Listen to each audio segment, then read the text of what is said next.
j'ai failli dire, il montre peut-être le chemin de ce que une élection, on peut l'organiser, on peut s'accorder sur un minimum. En tout cas, jusqu'à ce que nous prenions le plateau, je n'ai pas entendu de son discordant par rapport à cette élection-là. Encore moins une action en justice, parce que de toute façon, ça fait quand même quelques temps que le PDCI est accablé par tout ça.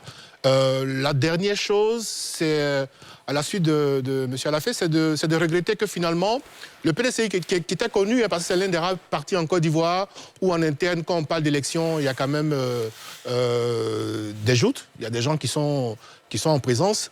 Là, cette fois-ci, il y a eu un candidat unique.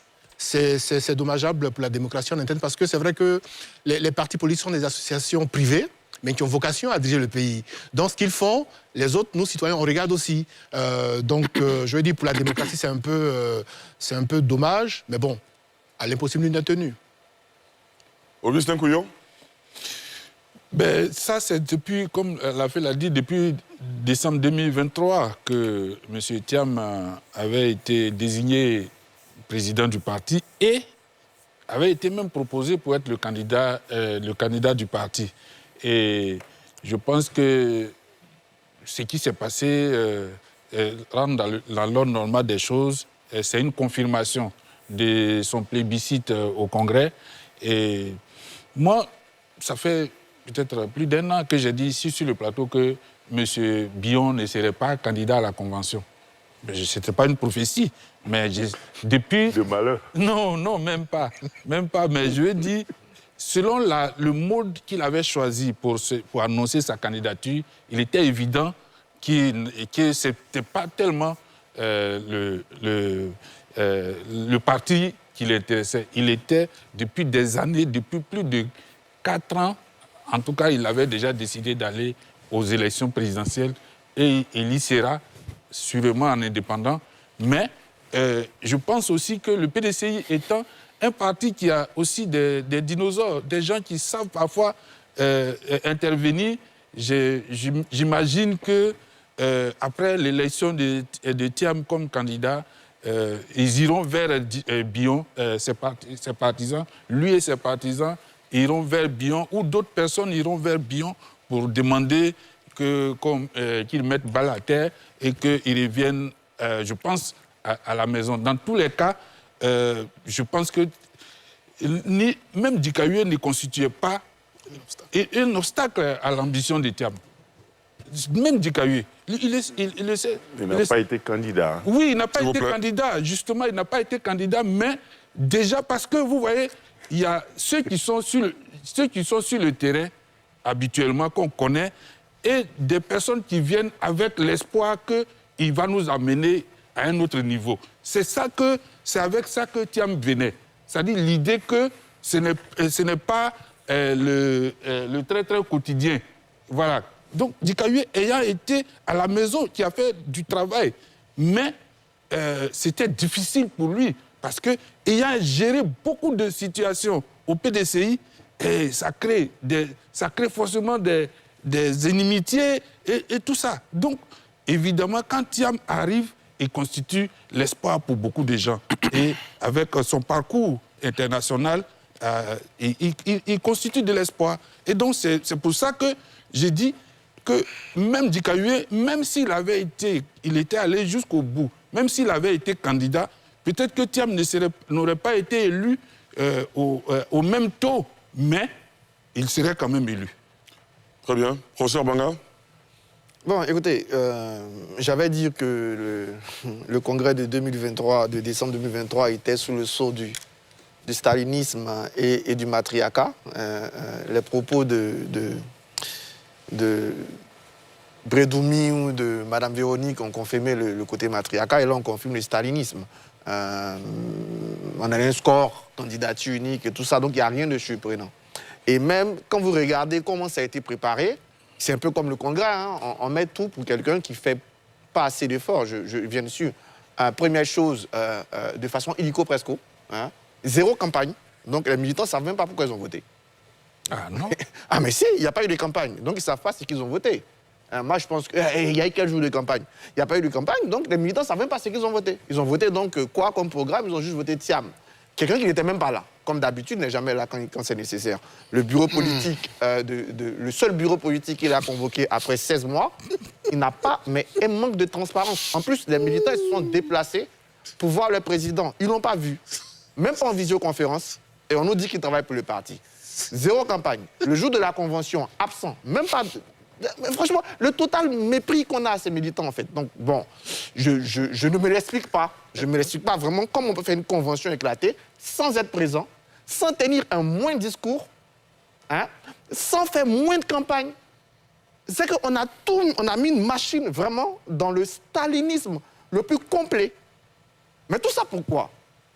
Pour éviter, et d'ailleurs, je ne parle même pas de la liste, hein. André Sylvain Kona a fait un super travail sur la liste électorale. Le PDC qui se plaint tant de la liste électorale, sa petite liste de 6 000 personnes, il y a des morts. Mon ami Trinité Boka, parce qu'il est bioniste, a été retiré. On ne parle pas des erreurs sur les noms. Bon, ils sont très, très forts pour voir ailleurs, mais regarder à l'interne, c'est un peu plus compliqué. Ceux qui peuvent regarder. Mais pourquoi? Pour 2 principales raisons. La première raison, c'est que, un peu dans l'idée d'Augustin, quand on est candidat, on est au-dessus de la justice. Et donc on veut mettre une petite pression sur la justice en lui donnant le statut de candidat avant le 24 et avant que le juge électoral se prononce sur les radiations. Deuxième chose, pour éviter le doute, parce qu'on sait très bien que si le 24 il perd son procès ou que le juge électoral, déjà au sein du PDC, il y a beaucoup de plans B qui s'imaginent. Et donc on veut casser ces plans B.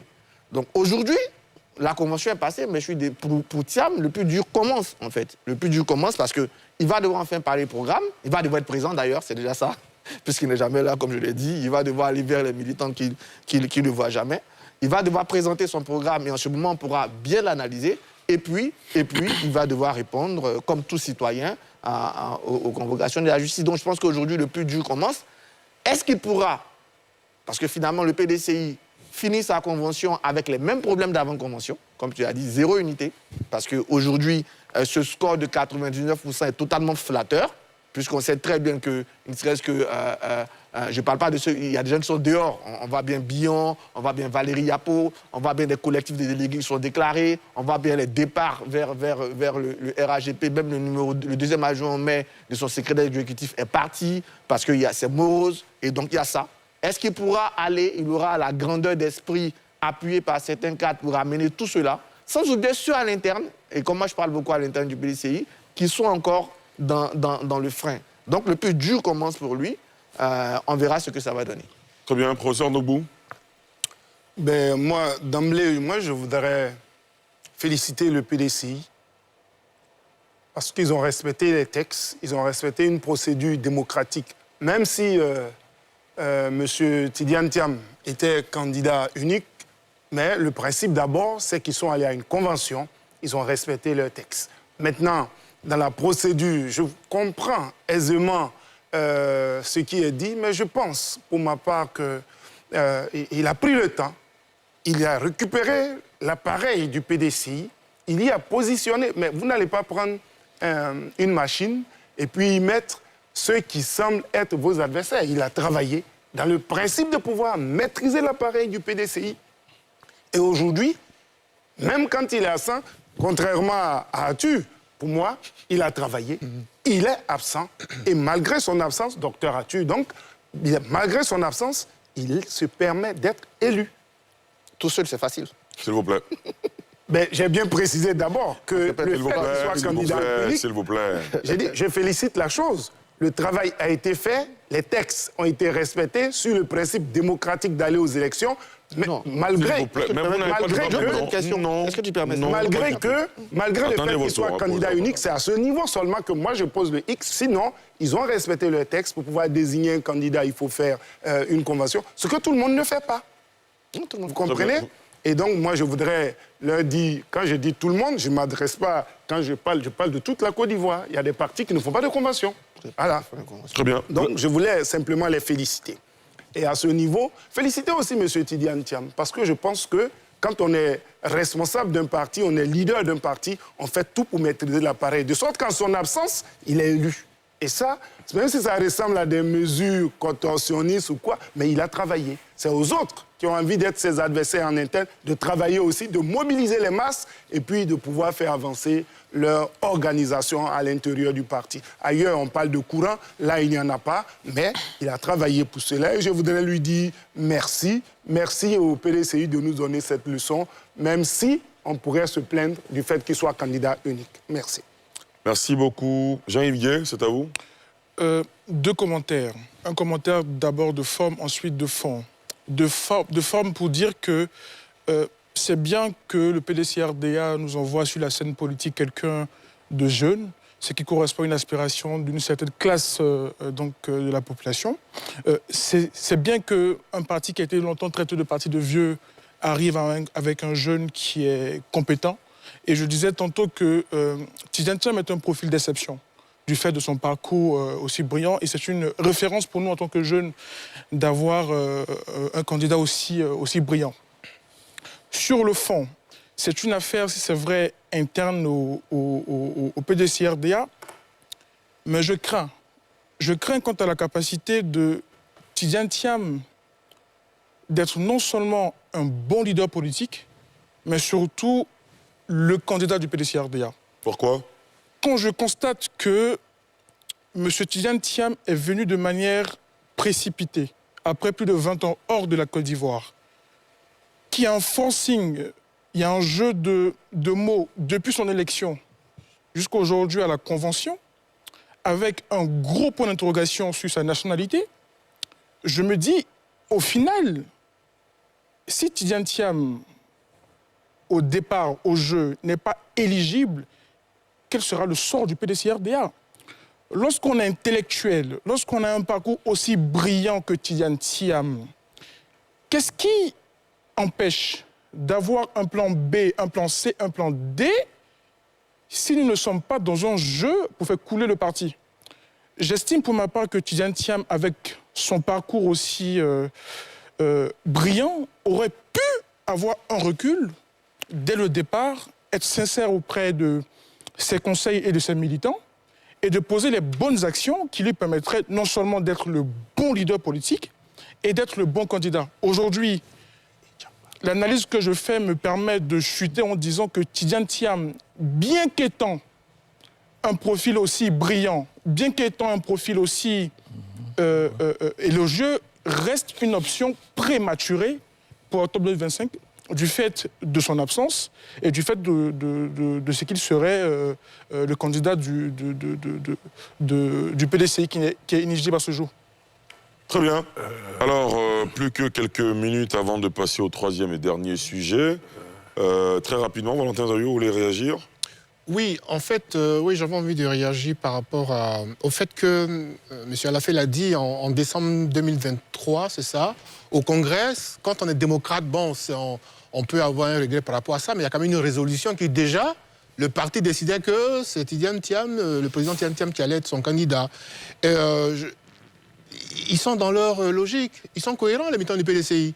Donc, dans l'absolu, que même en l'absence de leur président, ils soient élus avec le score stalinien, je vais y arriver, comme disait Dr Tubanga, ils sont cohérents avec eux-mêmes. Et puis, ils cherchent un candidat pour l'élection présidentielle. Après, c'est au parti de définir une vision, d'établir un programme de gouvernement. Donc, je pense qu'ils sont dans leur cohérence. Fondamentalement, je ne pense pas que ce soit ça le problème. Maintenant, j'ai entendu M. Gué évoquer le problème de nationalité. Je pense qu'autant on estime que les institutions fonctionnent dans notre pays, il faut aussi être cohérent avec nous-mêmes. Il appartient au Conseil constitutionnel d'apprécier. Pour l'instant, on n'est pas compétent pour dire si M. Thiam sera retenu comme candidat ou pas. Voilà. On est bien d'accord. Alors, M. Jean Kouadio nous appelle d'Agboville. Pour lui, le PDCI-RDA a fait preuve de maturité. M. Jean Kouadio, bonsoir. Oui, bonsoir Ali, bonsoir à tous les panélistes sur le plateau. Nous vous écoutons. Voilà, moi je note une satisfaction au niveau du PDCI-RDA. Jusqu'à preuve du contraire, comme je vous le disais tantôt, c'est le seul parti politique qui a présenté un candidat et en suivant la voie démocratique. Bon, quand on parle je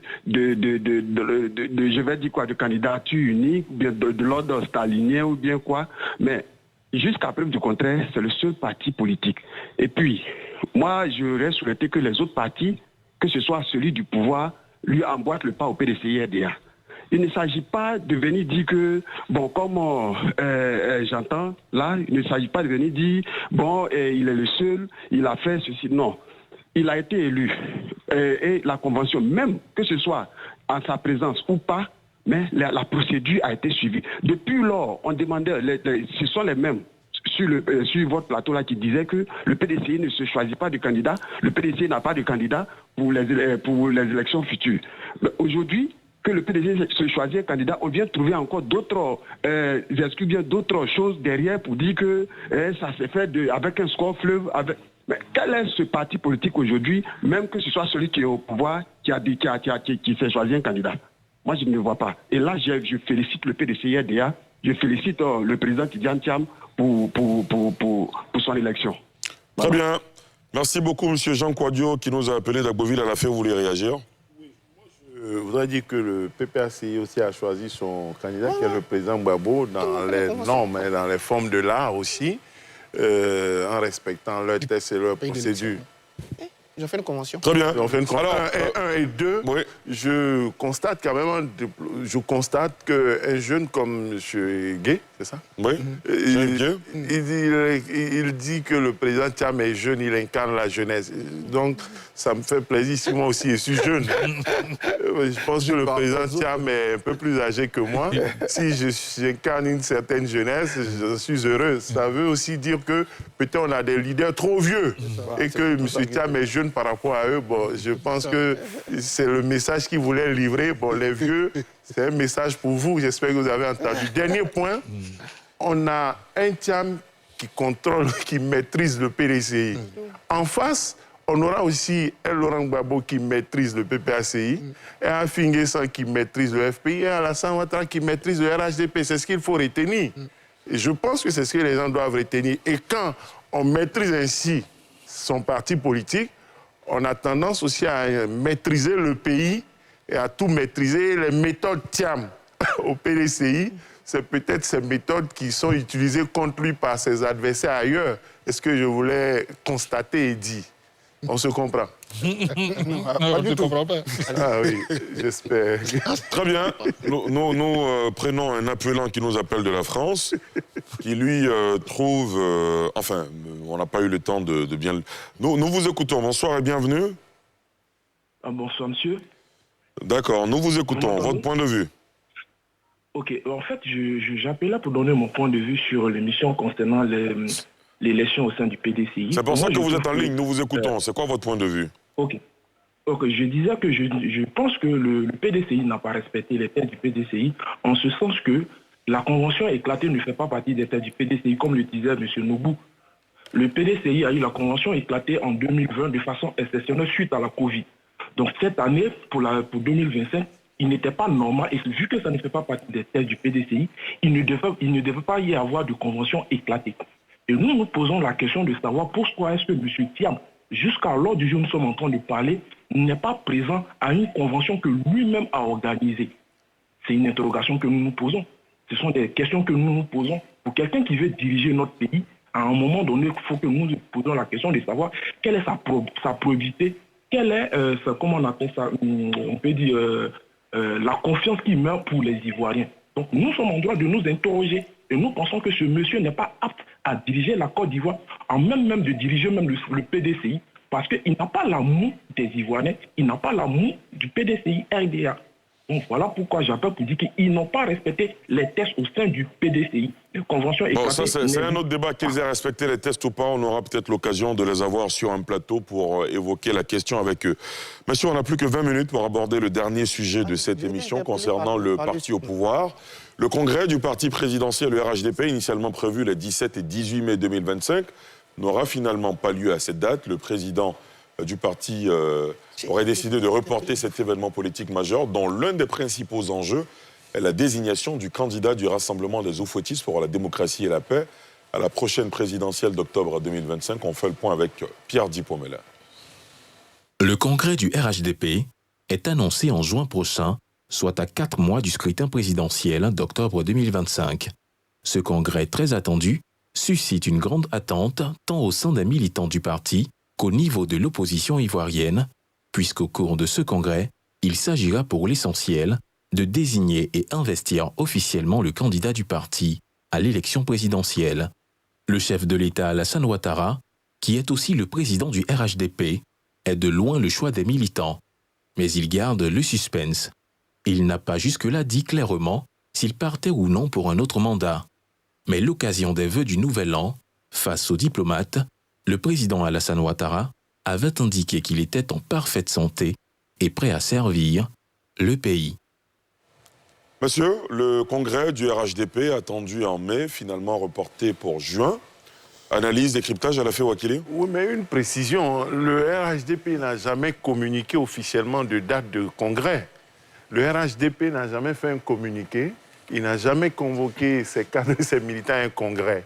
La date de mai est indicative et je pense que c'est des médias qui ont annoncé le 16 et 17 mai. Donc, est-ce qu'il est possible de parler de report alors qu'il n'y a pas eu une date annoncée officiellement par le RHDP pour convoquer un congrès?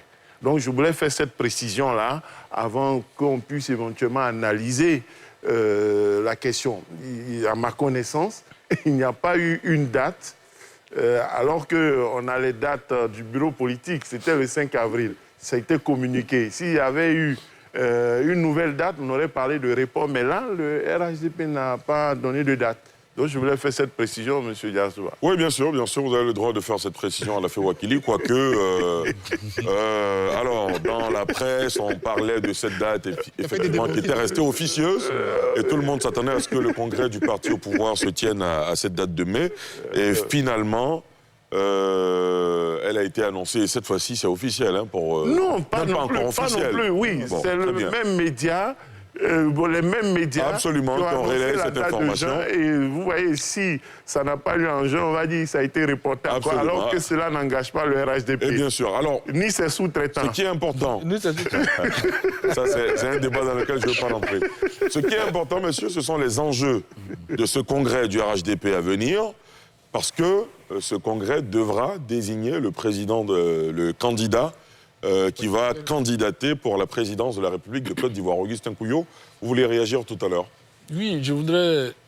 Bon, enfin, par transparence, comme on vient de vivre le cas du PDCI, peut-être qu'il faudrait que le RHDP aussi nous décline le processus de désignation de son candidat et par rapport à ça, enfin, si c'est consigné dans des textes, pour qu'on sache quel est le processus qui sera suivi, si ça a été respecté ou non. Mais dans tous les cas, je pense que M. Ouattara sera le candidat du RHDP et peut-être qu'on aura, aussi un score stalinien. Un score stalinien. En présence du candidat au moins. S'il vous plaît. Mais même si le candidat n'est pas présent, il n'y aura pas... Il y a même, je crois que Adjoumani l'a déjà dit, il n'y aura même pas quelqu'un qui va dire qu'il est candidat contre Ouattara. Il n'y en a pas. Oh, sauf devant sa femme, devant son épouse. Donc, je vais dire, bon, pour être plus sérieux, je pense qu'il est bon que tout le monde tout le monde déclare ses biens. Voilà. Chacun déclare ses biens. Le RHDP, à mon sens, à l'heure ainsi, on aurait déjà dû savoir le candidat du RHDP. Pourquoi? Mais parce que en 2020, c'était déjà presque le cas quand le président Ouattara faisait son discours en masse devant le Congrès à Yamoussoukro, disant qu'il n'allait pas être candidat. Nous tous, nous avions déjà su que c'était Amadou Gon qui allait être son successeur. Donc voilà. Je pense que ça allait, puisque beaucoup de gens réclament des débats d'idées, de programmes. Si les candidats sont connus et que chacun a son candidat, on peut passer au programme. Mais les enjeux du Congrès qui annoncés par les médias, c'est la désignation de M. Ouattara. Parce que tout son parti réuni l'a déjà désigné et je ne crois pas qu'il puisse se débiner à 3 ou 4 mois de l'élection. Donc, débiné, hein. voilà, l'enjeu n'est pas aussi... Il n'y a pas beaucoup de suspense. Il n'y a pas beaucoup de suspense. Je pense qu'il déclarera qu'il a accepté et que tout le monde va applaudir et on va compter à l'applaudimètre. Je pense que... Oui, à l'applaudimètre. Très bien. Jean-Yves Gué. Dire que c'est bien que le RHDP souhaite aller aux élections. Je souhaite que le RHDP, comme Lenny Kuyot vient de le dire, nous décrive le process de désignation du candidat. À mon sens, c'est vrai que c'est une affaire interne au RHDP, mais je pense que le président Ouattara devrait écouter, entendre ce cri de la population qui souhaite un renouvellement de la classe politique. Des jeunes non seulement en idée, en pensée, mais aussi en âge. Et je pense très sincèrement qu'au sein du RHDP, il y a encore du potentiel et il y a du potentiel. Je pense qu'au regard de l'atmosphère nationale, des enjeux sous-régionaux, je pense qu'aujourd'hui, un profil se dégage et peut nous permettre de relever le niveau du débat en face de candidats d'opposition qui deviennent de plus en plus sérieux en parlant de Jean-Luc Billon. Et je pense que le candidat idéal pour le RHDP serait le ministre d'État, ministre de la Défense, Téné Birima Ouattara.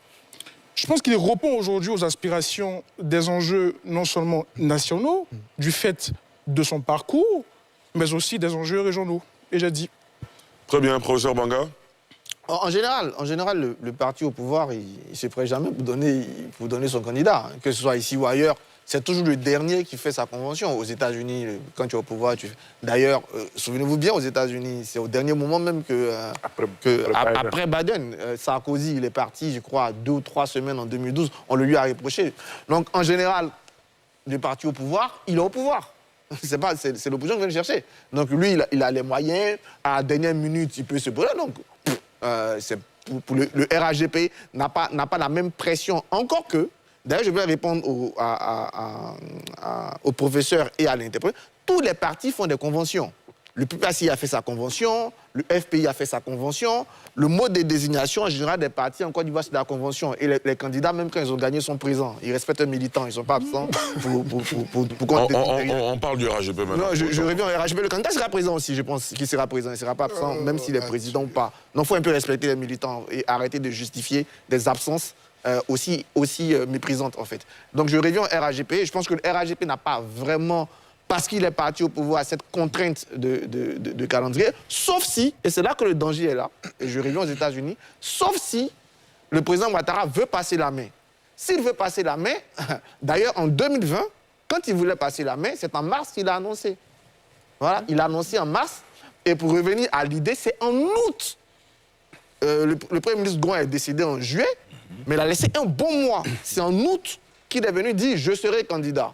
En général, quand le candidat sortant, et malheureusement pour ceux qui rêvent devant leurs femmes, pour dire qu'ils veulent être candidat, malheureusement pour eux, on tend vers Alassane Ouattara candidat. Et si c'est Alassane Ouattara candidat, ils ont déjà tout, depuis des années, ils matraquent, il est candidat, ils reviennent dessus. Ils n'ont pas la même pression que les autres qui sont dans l'opposition et qui plus est, que ce soit Laurent Gbagbo, Charles Blé Goudé, Tidiane Thiam, ont une pression juridique. Lui ne l'a pas, donc il va prendre son temps. Alain Wakili. Je voudrais dire qu'il y a d'abord, au-delà de l'enjeu de la désignation du candidat, il y a un premier enjeu qui est un enjeu statutaire. C'est-à-dire le président a été élu au cours d'un congrès constitutif en janvier 2019 au stade Félix Houphouët-Boigny, à Treichville, à 2 ou plusieurs endroits. Il a été élu et son mandat était de 5 ans. Il est arrivé à terme et il faut renouveler le mandat. Ça, c'est vraiment le premier enjeu. Et je pense qu'il n'y a pas de débat là-dessus depuis que la Constitution a changé, où les choses se sont clarifiées. Il peut être président d'un parti politique. Et donc, ce sera d'abord renouvelé. Et après cela, je ne sais pas si ils veulent faire coïncider la période de la convention de l'investiture du candidat avec le renouvellement du mandat du président du parti. Ça peut être l'une des raisons qui vont déterminer le choix de la date de la convention, du congrès faire coïncider à la fois le Congrès et la Convention pour éviter d'avoir à faire une convention après le Congrès. C'est ça qu'on saura dans les semaines à venir, en se disant que ça va être une grande mobilisation. Et puis, bon, au moment où ce sera fait, c'est tellement qu'on aura fini avec le contentieux électoral, avec la liste électorale définitive qui sera publiée et le début des parrainages. Les parrainages vont commencer dans la période là.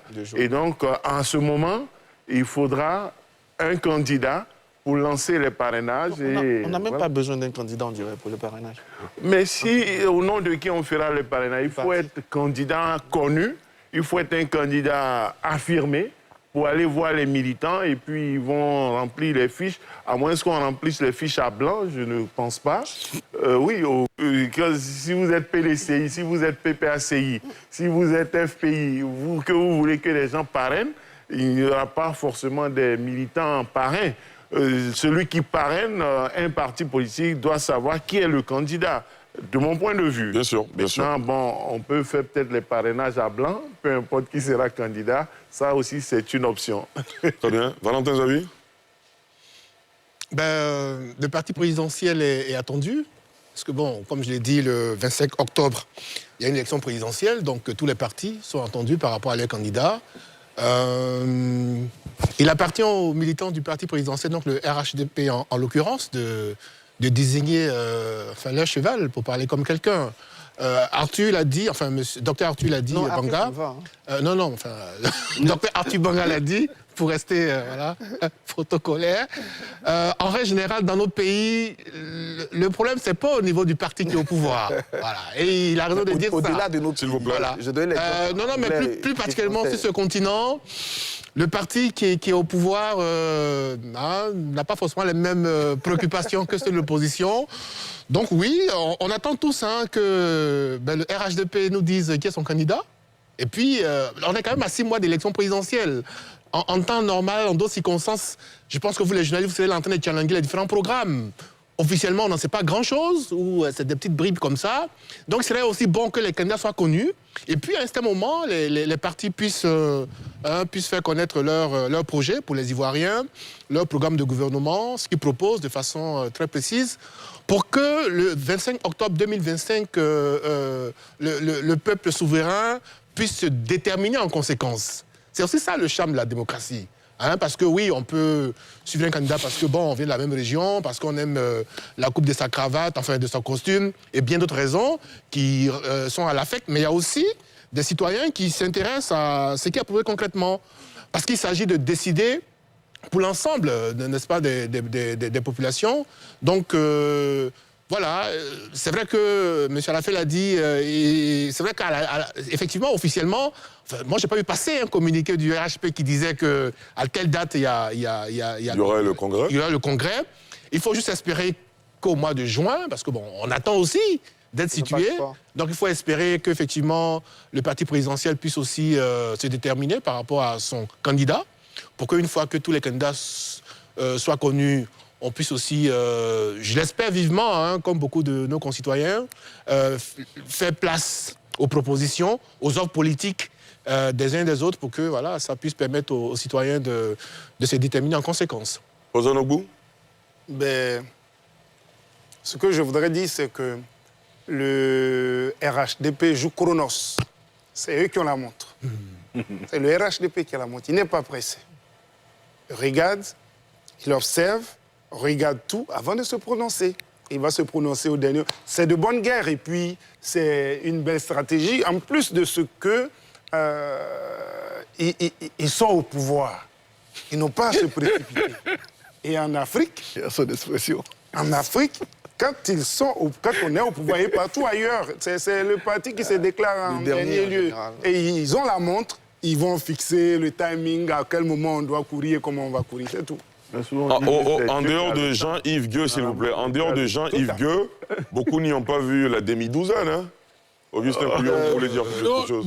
Voilà, moi je félicite s'il vous plaît. Je félicite le jeune, je ne sais pas si le ministre de la Défense serait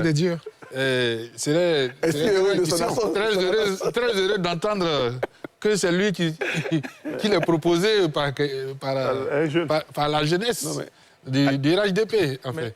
Donc, non, je vais dire, moi, je ne crois pas. Je crois que si le président Ouattara voulait faire de la place, il aurait fait pour donner de la chance ou le temps à son candidat de se positionner. Ça reste ouvert. Hein? Non, mais je veux dire, c'est clair, ça reste ouvert, mais on ne peut pas jeter quelqu'un qui a vécu à l'ombre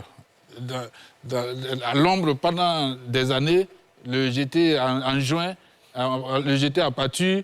Voilà, non. Pourquoi le voir comme ça? Ça peut être aussi un grand saut. C'est une élection. Allez-y, on laisse Augustin terminer, s'il vous plaît. Non, je veux dire que... Oui, c'est une élection parce qu'on est quand même sur le même plateau. On avait dit, il y a 2 ans déjà, on disait que Tidjane Thiam n'était pas connu en Côte d'Ivoire. Moi, j'étais le seul qui disait qu'il avait le temps de se faire connaître. Aujourd'hui, on ne peut pas désigner quelqu'un à 3 mois de l'élection et espérer qu'il gagne.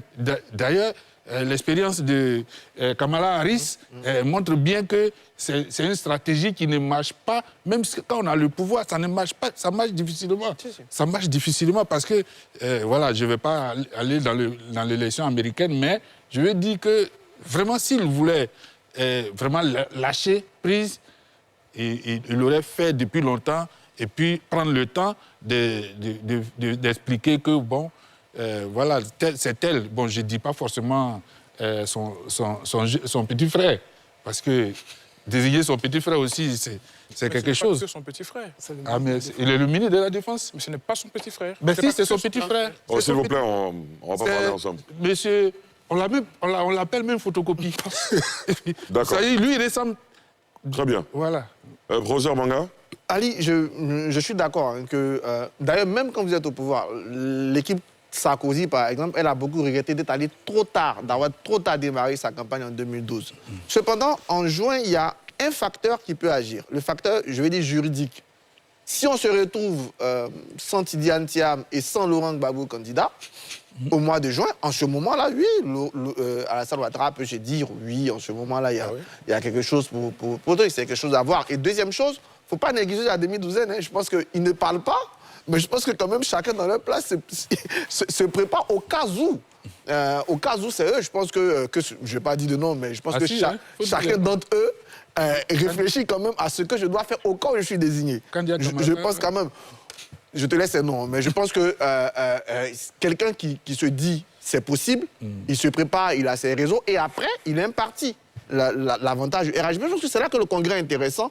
Le Congrès va servir aussi à remettre les boulons à leur place. On va voir l'équipe, en quelque sorte. Moi, je pense que l'équipe qui va accompagner le candidat sera là, avec des rôles précis. Ça va donner déjà une idée pour corriger les faiblesses qui vont apparaître dans le dispositif. Parce que je pense que dans tout parti, le Congrès, c'est l'occasion aussi de corriger ces faiblesses. Je pense qu'avant le Congrès, et depuis un moment, l'analyse des faiblesses du RHDP est faite. Du point de vue de la mobilisation, du point de vue de la présence, ils vont corriger ça avec ce Congrès-là. Donc les personnes qui seront placées, replacées, tout ce jeu-là va permettre d'en savoir plus sur comment sera menée, avec qui sera menée la campagne, voire avec qui le pays sera gouverné dans l'après-octobre 2025. Jean-Yves Gueux, ensuite... Non, je veux réagir rapidement aux 2 propos de L'aîné Cuyo et dire qu'effectivement, il faut que, si nous souhaitons effectivement le renouvellement de la classe politique, il faut qu'on ait le courage d'assumer et de dire que... Non, pas de dire non, mais enfin, de demander à nos leaders de créer les conditions pour un départ. Après, je ne suis pas d'accord qu'on réduise la fonction du ministre d'État à ce qu'il soit le petit frère du président. Moi, je pense que le vrai débat se situe au niveau de la compétence de la personne qui sera proposée. Je ne dis pas que le ministre de la Défense, Téné Ibrahima Ouattara, est le plus compétent au sein du RHDP, mais aujourd'hui, on a un double enjeu. Faire le consensus au sein de l'appareil, mais surtout avoir un bon profil pour challenger l'opposition en termes d'idées.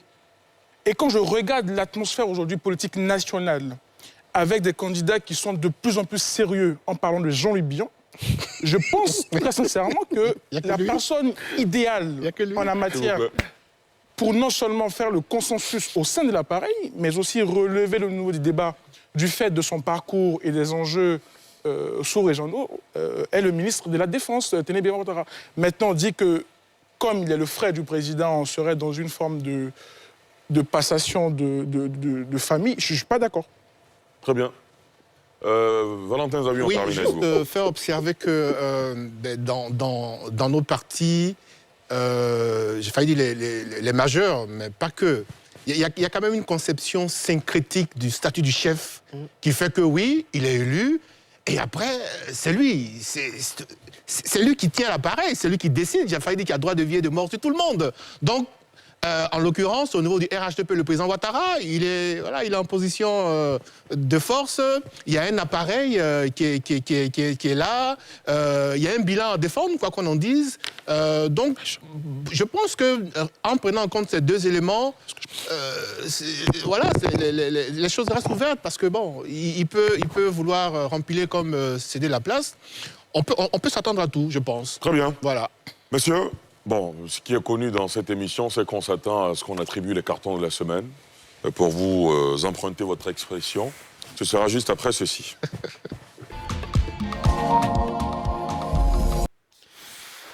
Salut. Voilà comment ça sort et c'est comme ça sort. Vraiment, je suis ce débat et j'étais un peu glacé. Glacé parce que le niveau du débat était vraiment bas. Très bas.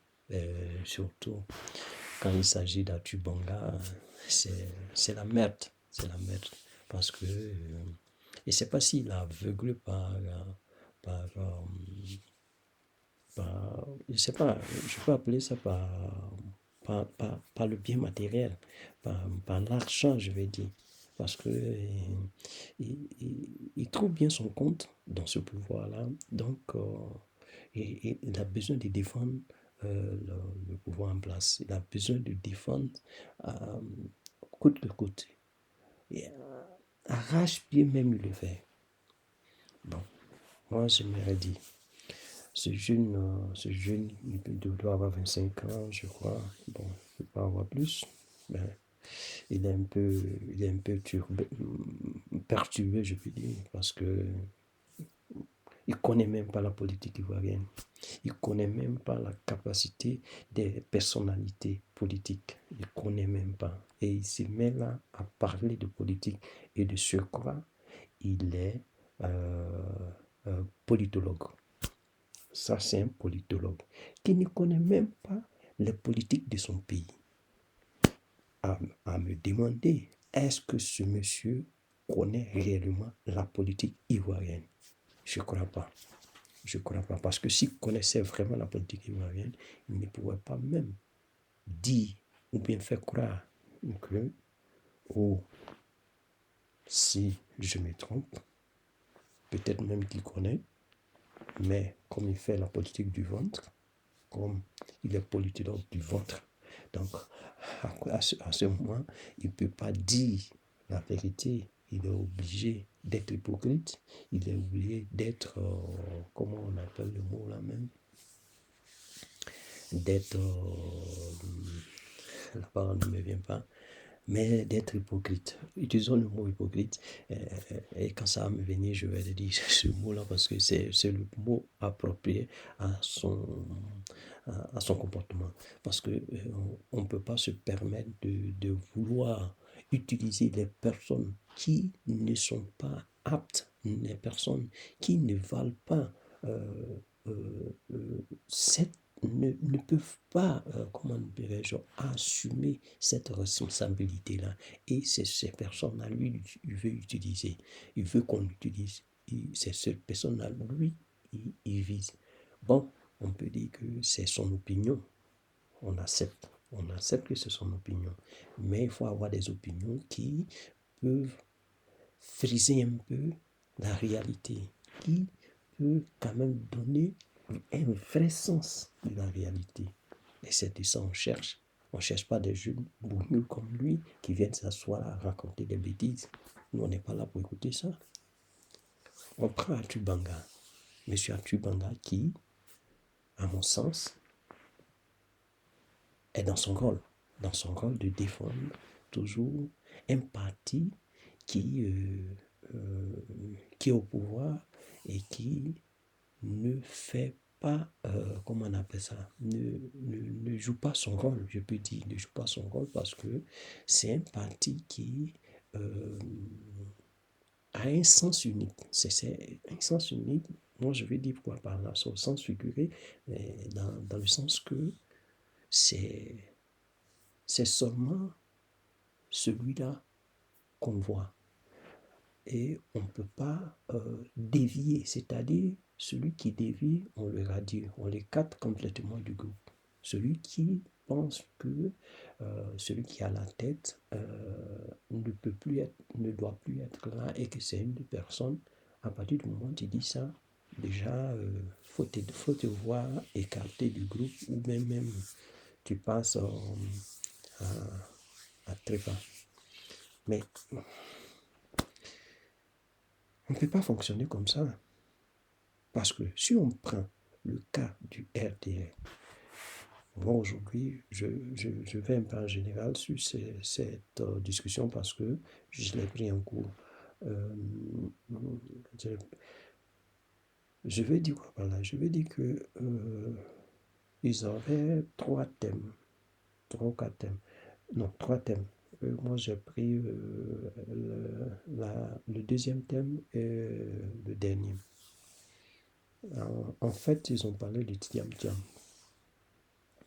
ce que j'ai suivi. Et à la suite, ils ont parlé du RDR. Bon, Tidiam Thiam, par exemple, quand on prend le cas de Tidiam Thiam, moi je dis, ce monsieur, je saurais comment le traiter, mais c'est un ignorant de la politique ivoirienne. Parce que quand l'avocat de M. Tidiam Thiam parlait, il dit M. Tidiam Thiam est éligible. Parce que du moment où il déposait ses documents, il était ivoirien. De surcroît, d'origine, il est français. D'origine, il est français. Du moment où il renonce à sa nationalité française, étant donné que son père a acquis la nationalité ivoirienne, automatiquement, lui prend la nationalité. Donc, quelque part, mais moi je dis, quelqu'un qui n'est pas ivoirien, comment se fait-il qu'il va déposer ses documents à la CEI? On arrive à l'accepter, on arrive à pouvoir le prendre et tout. Une décision de justice devrait être entamée si vous pensez qu'il n'est pas ivoirien. Pourquoi vous ne plantez pas une plainte à l'encontre de M. Thiam? Personne ne le fait. Vous parlez sur les plateaux télé. Mais dans les normes, pour qu'on puisse dire que lui n'est pas éligible, la justice doit saisir de son cas-là. Il faudrait que quelqu'un aille déposer une plainte au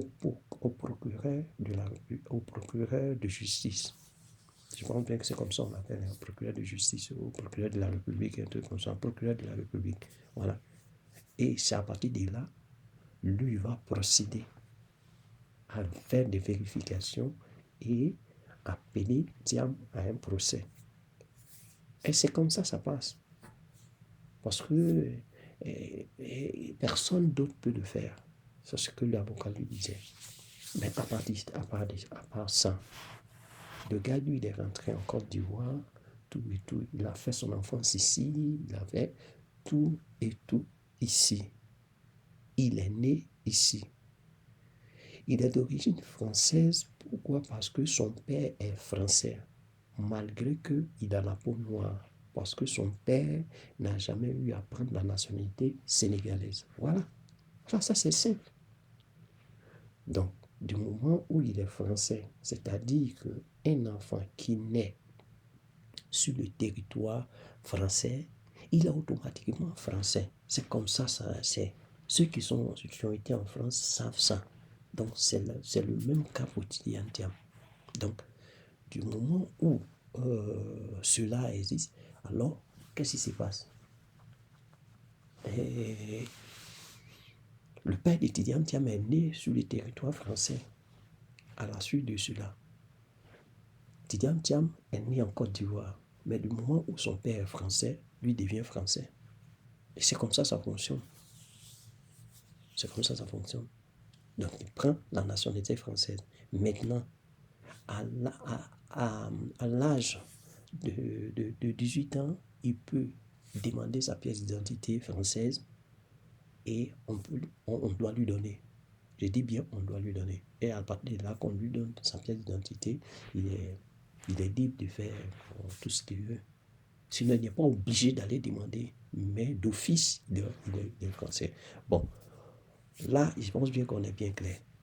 À la suite de ça, pour sa candidature, lui, il a eu à faire les trucs dans les normes. C'est vous qui êtes pressé. C'est vous qui dites les choses. C'est comme Atubanga est toujours pressé de dire que telle personne n'a pas droit à faire ceci, telle personne n'a pas droit à faire là. Réveillez-vous, réveillez-vous. Lui, il n'est ni un collaborateur de choses de la CI. Il n'est ni un consultant à la CI. Il n'est ni dans le conseil constitutionnel. Il n'est ni, comment on appelle ça? Comment je peux appeler ça? Dans l'organisation des élections présidentielles. Il n'est ni quoi que ce soit. Même dans comment on appelle ça, dans son parti RDR. RDR, excusez-moi, je ne sais pas qu'est-ce qu'il est là-bas. Il n'est même pas porte-parole du RDR. Il n'est même pas, peut-être même qu'il n'est même pas militant. Qui sait? Je ne peux donner une confirmation à ça. Mais il a zéro. Ok. Quand il vient, il parle sur les chaînes, on dirait même que c'est lui, le président même du RDR. Il est trop fougueux, il est trop... comment on appelle ça? Il est trop zélé par rapport à son parti. Il est trop zélé. Et moi, je dis, en ce qui concerne Tidiane Thiam, où il parlait, oui, le gars, il organise un congrès éclaté, une convention éclatée, et qui n'est pas présent. Mais attends, c'est toi qui gères sa famille, c'est toi qui gères sa politique, c'est toi. Tu as quoi à voir avec ce qu'il fait là? C'est un problème interne. S'ils veulent, il ne faut même pas que Tidiane même va venir diriger. Il n'a qu'à rester là où il veut. Eux, ils vont faire les trucs à sa place. Et puis, en quoi ça t'intéresse? En quoi, toi, ça te dérange? Moi, je ne comprends pas. En quoi ça te dérange? Il est tout le temps en train d'indexer.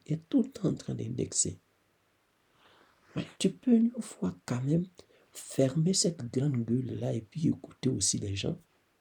Ça a été bien fait cette fois-ci. Monsieur Ali Diarasouva n'a pas eu à lui donner assez la parole. Il a été un peu interrompu. Il était énervé. Ça m'a plu. Je pense bien qu'il a pris un coup. Ça va peut-être le calmer un peu. Parce que c'est pas intéressant d'être là, fougueux là, tu commences à bavarder, piailler par-ci, par-là. C'est pas bien.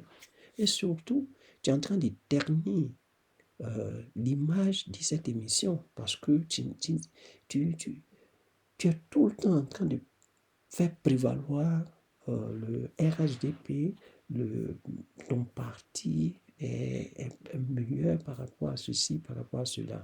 Voilà un président qui a toujours porté, comment on appelle ça, le mensonge au devant de tous ses actes. Il a dit, oui, j'ai une demi-douzaine de personnes ici. Bien avant même qu'il dise qu'il y a une demi-douzaine, d'abord en 2020, quand il a pris, et quand il a dit que, ouais, il voulait aller se reposer par rapport à, comment on appelle ça, qu'il allait faire la place aux jeunes. Les jeunes, là, il a trouvé qui? Monsieur Gon. Monsieur Gon, sachant très bien qu'il est malade, on a pris, on a mis là. Lui aussi, sachant très bien que tu es malade, tu as eu à accepter. Le pouvoir, là, c'est une responsabilité, une très lourde responsabilité. Étant malade, tu ne peux pas supporter ça. Bon, tu l'as accepté. À la fin, qu'est-ce qui s'est passé? Ce qu'on connaît. Mais, étant donné que toi, tu dis, tu veux passer la main aux autres, aux jeunes, à d'autres personnes, même si celui-là meurt, dans ton parti, est-ce qu'il n'y a pas d'autres personnes qui pourraient même reprendre la place, prendre le relais? Il y en avait. Mais comme un monsieur assoiffé du pouvoir qui ne veut lâcher aucun espace, aucune personne prendre sa place, il a voulu, il s'est représenté, il a dit, comme il y a un cas de force majeure, je suis obligé de me présenter. Mais il le savait bien auparavant. C'est la même chose qu'il est en train de faire aujourd'hui. Il tourne sur lui. Les gens ont déjà présenté leur candidat. Jusqu'à présent, lui, il tourne sur lui. Et les ont dit, comme vous le dites, non, il n'a jamais donné officiellement une date de sa convention, bien d'une convention RDR, ainsi de suite. Mais, moi je dis, depuis 2 ans ou 3 ans, même 5 ans passés, il a dit qu'il a une demi-douzaine. Mais qu'est-ce qui l'empêche de donner cette possibilité à cette demi-douzaine de pouvoir se faire valoir sur la scène politique? De pouvoir se faire valoir sur la scène politique. Moi, je ne sais pas. Je comprends pas nos frères africains. Je comprends pas nos frères africains.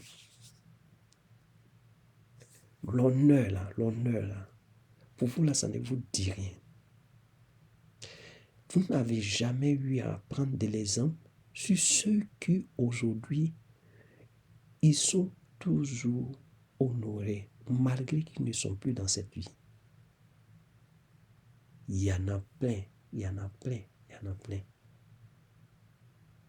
Et vous voyez, regardez votre frère, comment on appelle ça, Nelson Mandela.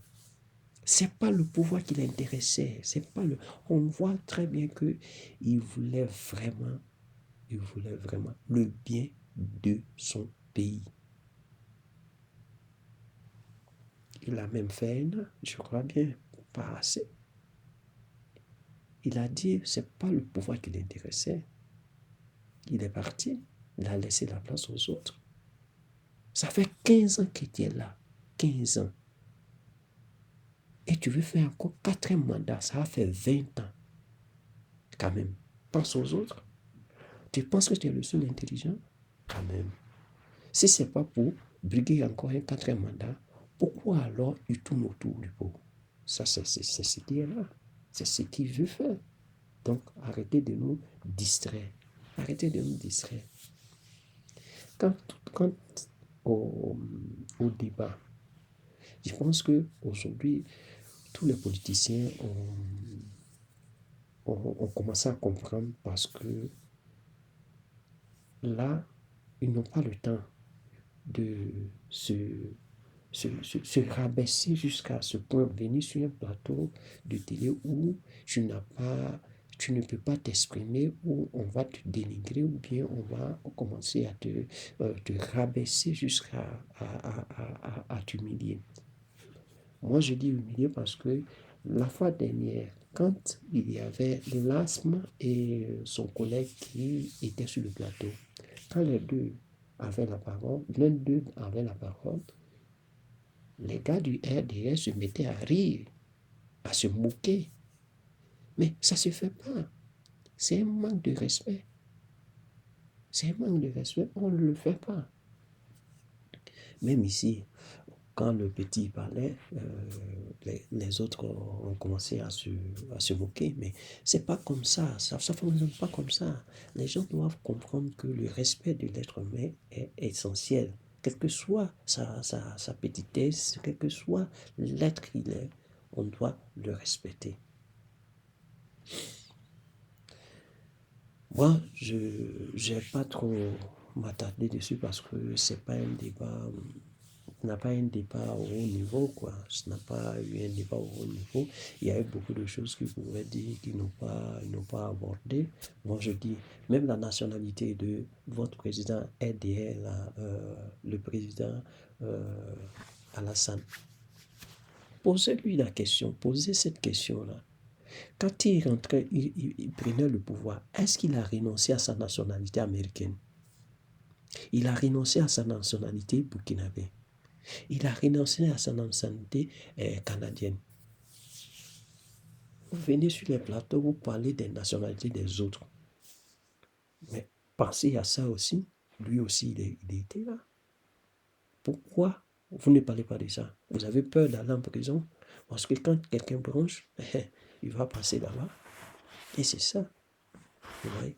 C'est écœurant de vous entendre parler ainsi. Aujourd'hui, voilà à la fait qui, on le sent un peu, on sent qu'il prend un peu de distance dans ses prises de position. Il n'est pas trop. Quand tu l'écoutes à fond, tu sens qu'il est du RDR. Mais si tu ne l'écoutes pas trop à fond, tu as pensé que c'est un gars, il est neutre. Il n'est pas neutre, ce monsieur n'est pas neutre. C'est une manière de nous flatter. Il n'est pas neutre. Il est du RDR. Donc, il faut le laisser dans son coin là-bas. Il n'y a pas trop tardé. Je vais vous laisser suivre d'autres. Et on a une prochaine vidéo. Ciao.